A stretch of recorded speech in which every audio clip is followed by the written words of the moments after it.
Ежелгі Үндістан, жалпы Үндістанның аймағын айтайық, иә?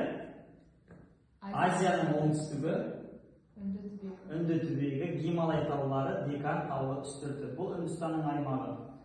Және де ол жерде екі өзен бар, Үнді және Ган өзендері. Үнді өзеніне қанша 5 өзенге құяды? 5, иә? Ол аймақты біз Пенджаб дейміз, немесе Есеннің елі дейміз. Иероглифтер саны 400. БЗ-да 6-шы ғасыр Магадха мемлекеті күшейе бастайды. Чандрагупта есімді сарай қызметкері Маурия әулетін құрады. Және де сол кезеңде мемлекеттің астанасы қандай қала болды? Паталипутра қаласы. Енді келесі біздің заманымызға дейінгі 3-ші ғасырда Ашок бір орталықтарынан мемлекет құрады Үндістанды. Және де Будда дін мемлекеттік деп жариялайды. Олар үшін қасиетті жануар сиыр. Индуизм бірінші мыңжылдықтың соңында дұрыс, иә? Үндістанда кең тарала бастайды. Келесі Будда діні бойынша рахат өмірді біз нирвана дейміз, иә?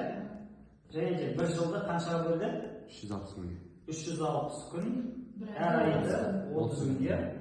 Ондық санау жүйесін ойлап тапты, 0 санын білді. Және де әлемде шахмат ойынын ең алғаш болып осы үнділіктер ойлап тапқан болатын. Енді олардың заңдары Ману заңдары болды. Патша ең жоғарғы лауазым, Махабхарата Рамаян дастаны бар. Жалпы оларда тайпалар, каурафтар және пандавтар. Ақылды маймылды кім дейміз? Хануман дейміз. Енді Арида айтпады, иә? Ғасыр қандай болады? Екінші мыңжылдықта солтүстіктен келген тайпа болады, не? Басып алған. Және көсемдерін кімдер деп айтты? Раджа деп айтты. Мана айттық. Брахманға келді, яғни Брахма құдай. Жалпы бұларда 4 әлеуметтік кастаға бөлінді. Абыздар, жауынгерлер, егіншілер, қызметшілер. Абыздар Брахма құдайдың аузынан және басынан жаралғандар. Жауынгерлер қолынан жаралғандар, егіншілер жан басынан жаралғандар, қызметшілер аяғынан жаралғандар.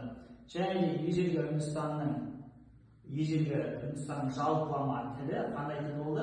Санскрит дейміз.